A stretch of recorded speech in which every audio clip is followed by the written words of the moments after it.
السلام علیکم ناظرین، میں ہوں فاہد حسین اور یہ ہے ریڈ زون فائلز۔ پہلے آج کی ٹاپ سٹوریز۔ آئینی ترمیم قاضی فائز عیسیٰ کے بغیر ممکن نہ تھی، بلاول بھٹو کا اعتراف۔ کیا قاضی صاحب سسٹم کے تسلسل کی گارنٹی تھے؟ 9 ماہ قید کے بعد بشرا بی بی رہا، کیا ان کی رہائی کسی ڈھیل کا نتیجہ ہے؟ اور چیف جسٹس قاضی فائز عیسیٰ کا لاسٹ ورکنگ ڈے، تاریخ ان کو کن الفاظ میں یاد رکھے گی؟ ناظرین، تمام معاملات پہ ہم تفصیل سے آج کے پروگرام میں گفتگو کریں گے، لیکن پہلے چلتے ہیں آج کی ٹاپ سٹوری کی طرف۔ 8 فروری کے انتخابات کے نتیجے میں بننے والی موجودہ حکومت کی لیجٹمیسی پر بہت زیادہ سوال اٹھتے رہے۔ تحریک انصاف جو اپوزیشن کی سب سے بڑی پارٹی ہے اور دعویٰ کرتی ہے کہ اس کے بانی چیئرمین مقبول ترین لیڈر ہیں، موجودہ حکومت کو فارم 47 کی حکومت کہتے ہیں۔ الزام لگتا یہ ہے کہ حکومت پی ڈی ایم کی حکومت کی کنٹینیویشن ہے۔ الیکشن سے پہلے ہی فیصلہ کر لیا گیا تھا کہ نئی حکومت کی فارمیشن کیا ہوگی، اور یہ بھی الزام لگتا ہے کہ چیف جسٹس قاضی فائز عیسیٰ کا مشہور زمانہ 13 جنوری کا پی ٹی آئی سے بلہ چھیننے والا فیصلہ بھی اسی سلسلے کی کڑی تھی، جبکہ کچھ قانونی ماہرین ایسا نہیں سمجھتے۔ اس فیصلے کے بعد الیکشن کمیشن نے تحریک انصاف سے انتخابی نشان بلہ واپس لے لیا۔ یوں پی ٹی آئی کے ووٹ بینک پر جیتنے والے تمام امیدواران جو ہیں وہ آزاد ہو گئے، اور مخصوص نشستیں پی ٹی آئی کو ملیں گی یا نہیں، ایک نیا کٹا کھل گیا جو آج تک بند نہیں کیا۔ جسٹس قاضی فائز عیسیٰ کے اور بھی بہت سے ایسے فیصلے ہیں جن کا ابھی میں اپنے پروگرام میں ذکر کروں گا، جس سے تنقید کرنے والے یہ تاثر لیتے ہیں کہ ان فیصلوں کی بینیفیشری حکومت تھی اور جسٹس قاضی فائز عیسیٰ کو سسٹم کی گارنٹی تصور کیا جاتا رہا۔ ناظرین، اس بات میں کتنا وزن ہے، اور یہ بھی کہ ہے یا نہیں۔ آج چیئرمین پاکستان پیپلز پارٹی بلاول بھٹو نے بی بی سی کو ایک انٹرویو دیتے ہوئے ایک انتہائی اہم بات کی۔ وہ کہتے ہیں کہ جسٹس قاضی فائز عیسیٰ کے بغیر 26ویں آئینی ترمیم ممکن ہی نہیں تھی۔ ذرا سنیے انہوں نے کیا کہا، کیونکہ یہ بہت امپورٹنٹ ہے، پھر اس پر ذرا تفصیل سے بات کرتے ہیں۔ بلاول بھٹو بڑے ہی واضح الفاظ میں یہ بتا رہے ہیں کہ اتنا بڑا کام کسی اور چیف جسٹس کی موجودگی میں ممکن ہی نہیں تھا۔ یہاں بڑے کام سے مراد آئینی ترمیم کا پاس کروانا ہے۔ پہلی بار بلاول بھٹو کی قد کی شخصیت نے یہ اعتراف کیا ہے کہ انہیں چیف جسٹس قاضی فائز عیسیٰ کی موجودگی میں ترمیم لانے کا موقع ملا۔ بلاول بھٹو کے مطابق پاکستان کی عدالتی تاریخ میں صرف ایک شخص جو ہماری پوری تاریخ میں پارلیمنٹ کی اطاعت کرنے اور آئین کی پیروی کرنے کے لیے تیار تھا، چاہے یہ اس کی ذاتی طاقت کی قیمت پر ہی کیوں نہ ہو۔ لہٰذا ہمارے پاس ایک موقع تھا، ہمارے پاس ایک چیف جسٹس تھا جو اپنے ساتھی ججوں کے دباؤ کا مقابلہ کر سکتا تھا، جو شاید اسے بھڑکانے کی کوشش کرتے کہ یہ معاملہ نہیں بلکہ آپ کا معاملہ نہیں بلکہ ججوں کی طاقت کا سوال ہے۔ ہمارے پاس وہ موقع تھا جب ہمارے پاس ایک ایسا شخص تھا جو ہماری کوششوں کو کمزور نہ کرتا۔ ناظرین، چونکہ پہلے آئینی مسودے میں آئینی بینچ کی جگہ آئینی عدالت کے قیام کی بات تھی جو فائنل مسودے میں ڈراپ کر دی گئی تھی، مسلم لیگ نون بھی آئینی عدالت ہی کے حق میں تھی۔ ججز کی عمر بڑھا کر 68 سال کر دینے کی بات تھی۔ یوں پہلی آئینی عدالت کے سربراہ بھی چیف جسٹس قاضی فائز عیسیٰ ہو سکتے تھے۔ اس کے بالکل برعکس پی ٹی آئی کے پورے ٹینیور میں قاضی فائز عیسیٰ کے فیصلوں کے خلاف جو ہے وہ بات پی ٹی آئی کرتی رہی۔ سی جے قاضی فائز عیسیٰ صاحب نے انہوں نے جو کل کا ڈیسیجن کیا تھا، میں نے کل بھی ایک ٹی وی پروگرام پہ کہا تھا، توقع یہی تھی جاتے جاتے ضرور کوئی گند کریں گے، پر ابھی ان کا ٹائم ہوا چاہتا ہے کہ وہ گھر میں بیٹھ کے کافی اور ڈونٹس کھائیں۔ کہتے ہیں کہ ججز اپنے فیصلوں سے بولتے ہیں۔ جب ججمنٹس ایک بار پبلک ہو جاتی ہیں تو ان پر تنقید بھی کی جا سکتی ہے۔ مخالفین کی اس دلیل میں کتنا وزن ہے کہ جسٹس قاضی فائز عیسیٰ سسٹم کی گارنٹی تھے اور سارا میچ فکس تھا۔ اس کے لیے ان کے چند اہم فیصلوں پر نظر ڈالتے ہیں۔ ان کا پہلا بڑا کیس جو تھا وہ یہ تھا، چیف جسٹس قاضی فائز عیسیٰ کی سربراہی میں 7 رکنی بینچ نے آرٹیکل 62(1)(f) کی تشریح کا کیس سنا۔ اس کیس میں سپریم کورٹ نے تا حیات نااہلی ختم کر دی، جس کے بعد نواز شریف اور جہانگیر ترین کی تا حیات نااہلی بھی ختم ہوئی، یعنی بینیفیشری پھر اس موجودہ سیٹ اپ ہے وہی تھا۔ دوسرا بڑا کیس 13 جنوری 2024 کو قاضی فائز عیسیٰ کی سربراہی میں 3 رکنی بینچ نے P T I intra party انتخابات کے خلاف درخواست پر سماعت کی۔ بینچ نے متفقہ طور پر پارٹی انتخابات کالعدم قرار دیے، جس کے نتیجے میں پی ٹی آئی کو بلے کے نشان سے محروم کر دیا گیا۔ یوں ایک بڑی پارٹی کو بغیر ہتھیار کے میدان میں اتار دیا گیا، جس کا گلہ تحریک انصاف آج تک کرتی نظر آ رہی ہے۔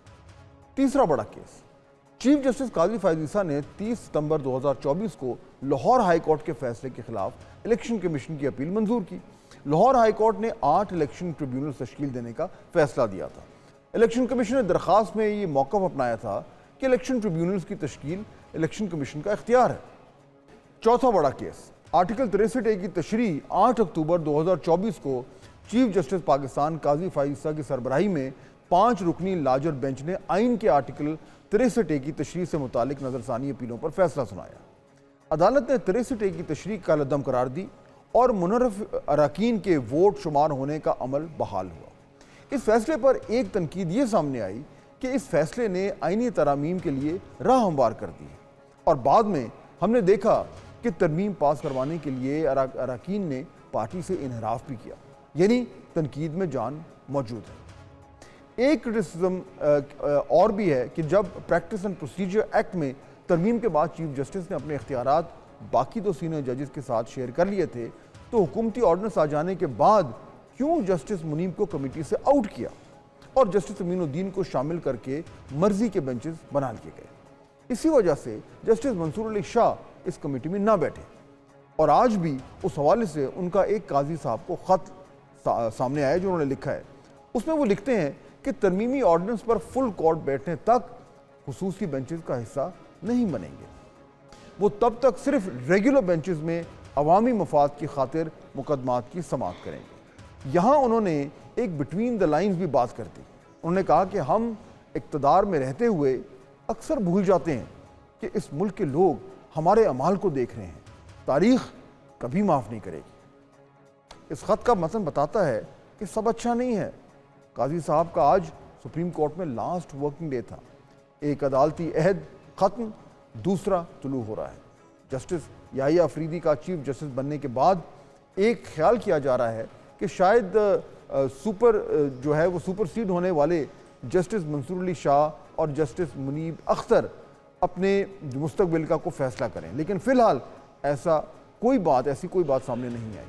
جسٹس منصور علی شاہ نے تو فیصلہ تاریخ پر چھوڑ دیا ہے، لیکن آئینی ترمیم کا پاس ہونا، عدلیہ کی اہم تعیناتی کا طریقہ کار میں بڑی تبدیلی کا آنا اور عدالت کے اندر عدالت کا بننا ملکی تاریخ کی بڑی پیش رفت ہے، اور اس کے اثرات اسی سسٹم جس کی گارنٹی قاضی صاحب کو کہا جاتا تھا اس پر ہوں گے، اور عدلیہ کے اندر بھی اختیارات کی تقسیم اور طاقت کے محور کا تعین ابھی ہونا رہتا ہے۔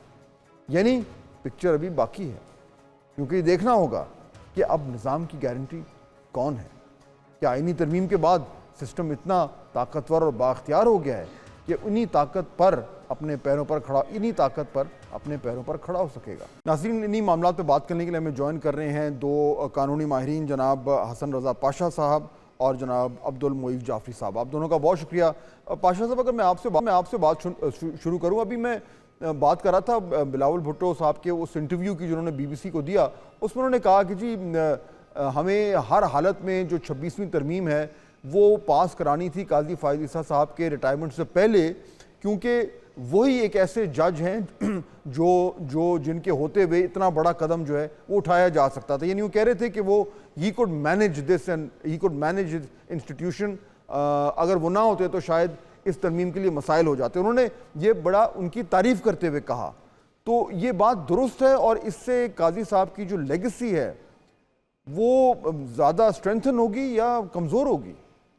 دیکھیے فاض صاحب، میں اس کو کوئی اتنا مناسب سٹیٹمنٹ نہیں سمجھتا، یہ ان کو ایسی بات نہیں کرنی چاہیے تھی۔ اور ابھی بھی یہ جو سپریم کورٹ آف پاکستان کے ججز کو کرٹیسائز کیا جا رہا ہے اور مختلف پولیٹیکل پارٹی ان کو اپنا جج اور تیرا جج کہہ کے گرا رہی ہیں، اس سے معاملات بہت بگڑ رہے ہیں، اور اس ادارے کی جو ساکھ ہے وہ مجروح ہو رہی ہے۔ اس سے پہلے بھی میں یہی کہتا رہا تمام پولیٹیکل لیڈرشپ کو کہ اپنے ورکرز کو سمجھائیں کہ وہ کسی جج کو اپنا جج اور کسی جج کو اس کا جج کہنا چھوڑ دیں۔ جب آپ اپنی پولیٹیکل اپنی وال پہ اپنی آفیشیل وال پہ آپ لگا دیتے ہیں کہ یہ فلاں جج ہے اور مین آف دا میچ ہے، تو آپ بتائیں جسٹس سید منصور علی شاہ صاحب جیسے جج کو بھی یہ پروٹیسائز کر کے کنٹروورشل بنا دیا اور اب کوشش کر رہے ہیں کہ جسٹس یحییٰ آفریدی صاحب کو بھی کنٹروورشل بنائیں. میں یہ کہتا ہوں کہ کنٹروورشل بنانے کی ضرورت نہیں ہے ججز کو, اور پازیٹیو رویہ رکھیں. میں نہیں سمجھتا کہ اس میں امینڈمنٹ میں جسٹس قاضی فائز صاحب کا کوئی ہاتھ تھا, یا انہوں نے کوئی ان کو ایسی گارنٹی دی ہوئی تھی کہ یہ 26 سے 25 سے پہلے ہونی ہے. ان کی اپنی سوچ ہے, اپنی فکر ہے.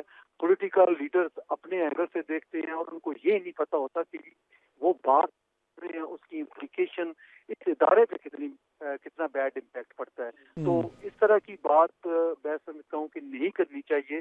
جو لیگیسی جیسے قاضی فائز صاحب نے چھوڑی ہے اس پہ اگر بات کریں تو وہ بہت ساری ایسی چیزیں ہیں جن کو ہم پازیٹیو گن سکتے ہیں, اور جو نیگیٹیوٹی ان کے ساتھ اٹیچ کی گئی ہے وہ بھی فاض صاحب اگر آپ اس کو دیکھیں تو آئین اور قانون کی کتاب کو اٹھا کے دیکھیں تو پھر آپ کو نظر آئے گا کہ یہ اس آئین کی کتاب اور قانون کی کتاب میں یہ چیز لکھی تھی تو وہ ہوا ہے. اگر انہوں نے اپنی طرف سے کوئی چیز ڈالی ہے تو وہ مجھے بتا دیں, پھر آبجیکشن ہوتا ہے. اخلاقی طور پہ یا پاپولر سلوگن سے متاثر ہو کے جب بات کی جاتی ہے تو وہ کچھ اور ہوتی ہے, اور اگینسٹ دی ونڈ اگر جا کے کوئی بات کرتا ہے تو وہ آل ٹوگیدر ڈفرینٹ ہوتی ہے. پھر اس پہ اعتراضات بھی ہوتے ہیں, آبجیکشن بھی ہوتے ہیں, اور پھر اس طرح کی ٹرولنگ ہوتی ہے جس طرح. لیکن پاشا صاحب اس پہ پھر یہ بھی تو تنقید ہوتی ہے نا کہ جج صاحبان جو ہیں جب وہ جس طرح کے ریمارکس دیتے ہیں, جس طرح کے وہ فیصلے دیتے ہیں, اس سے وہ خود اپنے آپ کو پولیٹیسائز کر رہے ہیں اس کی بجائے کہ دوسری سیاسی جماعتیں ان کو پولیٹیسائز کریں. تو یہ بھی تو ہے کہ وہ ججز کا اپنا بھی ایک جو رجحان نظر آتا ہے وہ اس پولرائزڈ پولیٹیکل سچویشن میں وہ آٹومیٹکلی ان کو پولیٹیسائز کر دیتا ہے. You are absolutely correct. میں آپ کی بات کو بالکل, اب جب آپ آبزرویشن دیتے ہیں, جب آپ یہ بات کرتے ہیں, میں ایک مثال دیتا ہوں. ایک معزز جج صاحب نے ایک ہیئرنگ کے دوران ایک ریمارکس پاس کیے, ایک کوئری کی یا آبزرویشن دی. شام کو 5 بجے ایک پولیٹیکل پارٹی کی جو آفیشیل جو پیج ہے اس پہ ان کا فوٹو آ گیا, گاؤن پہنا ہوا اور اوپر لکھا ہوا today's man of the match. اب یہ اس پارٹی کو نہیں کرنا چاہیے تھا. اب جج صاحب کی کیا ذمہ داری تھی کہ اگلے ہی دن اس کیس کی جب ہیئرنگ ہو رہی ہے تو وہ شٹ اپ کال دیتے اور اس وکیل کو کہتے, کسی اور کو کہنے کی ضرورت نہیں کہ بھئی آپ اپنی پارٹی کے لیڈر کو کہیں کہ اپنے کارکنوں کو سمجھائیں کہ میرا نام اور اس طرح لگا کے نہیں رکھنا چاہیے. تو یہ بالکل کچھ ڈیفیشنسیز ہیں آن دی پارٹ آف جوڈیشری جس کو ان کو رائٹلی رائٹ ٹائم پہ کرنا چاہیے تھا. امپورٹنٹ نقطہ یہ امپورٹنٹ نقطہ ہے معیز جعفری صاحب جو پاشا صاحب بات کہ جو پولیٹیسائزیشن ہو گئی ہے. حالانکہ آج بلاول بھٹو صاحب تو یہ اپنے انٹرویو میں کہہ رہے تھے کہ جی پولیٹیسائز کرنا کوئی بری بات نہیں because politics is not a dirty word, یہ ان کا آرگومنٹ تھا. بہرحال that was on a side note. لیکن یہ جو ہم نے دیکھا ہے کہ پچھلے کئی سالوں سے جج صاحبان ان کے ججمنٹس, ان کے ریمارکس کبھی ایک سیاسی جماعت اون کرتی ہے, کبھی دوسری سیاسی جماعت اون کرتی ہے, اور پھر کہا جاتا ہے کہ جج پولیٹیسائز ہو گئے یا انہیں کر دیا گیا. اب قاضی فائز صاحب کا دور ختم ہو رہا ہے, ایک نئی ترمیم, نئی عدالت, نئے چیف جسٹس, کیا ایک نیا سٹارٹ بھی ہو سکتا ہے؟ نیا سٹارٹ تو ضرور ہوگا. فہد صاحب شکریہ, آپ نے مجھے موقع دیا. نیا سٹارٹ اس لیے ہوگا اس لیے کہ قاضی صاحب نے اپنے دور میں انشور کیا ہے کہ وہ آخری قاضی ہوں گے. اب جو بھی اس عہدے کو سنبھالے گا اس حالت میں 26ویں ترمیم کے ہوتے ہوئے وہ ایک ڈیفینیشن آف چیف جسٹس اور ایک ڈیفینیشن آف اے کورٹ کو نہیں چلا رہا ہوگا, وہ ایک ایگزیکٹو کے ماتحت پبلک سرونٹ ہوگا. اور اس کے بعد ظاہر ہے اب نئی تاریخی رقم ہونی ہے کیونکہ پرانی تاریخ کی گنجائش ہی نہیں رہی. اب آپ کو جو گلے شکوے ہوں گلزار صاحب جیسے اور ثاقب نثار صاحب جیسے چیف جسٹس صاحبان سے یا چودھری فخر جیسے چیف جسٹس صاحبان سے, اس کا جواب جو ہے وہ پوری عدلیہ کو ہی تباہ کرنا نہیں تھا جو کہ 26ویں ترمیم کے تھرو ہوا ہے. ججز کے پاس اب کیا گنجائش ہے کیا نہیں ہے وہ آپ کے لیے عیاں ہو جائے گی آنے والے دنوں میں. یہ سسٹم کو جس طرح ریپ اپ اور سبجوگیٹ کرنے کی کوشش کی ہے اس کے پیچھے کوئی جوڈیشل ریفارم کی یا جوڈیشل ایفیشنسی کی نیت نہیں تھی. ایک ڈر تھا کہ ایک سنہرا 13 مہینے کا دور جہاں پہ ایگزیکٹو اور چیف جسٹس صاحب جو ہیں وہ مکمل طور پہ ایک پیج پہ کیا ایک سمت میں ایک لکیر پہ تھے, اس کے بعد اس کی کیونکہ عادت پڑ گئی تھی لہٰذا اس کی عادت دور ہونے سے پہلے وہ چاہ رہے تھے کہ آئندہ آنے والے چیف جسٹس ہوں ہی نہیں. اور انہوں نے یہ جو ترامیم کی ہیں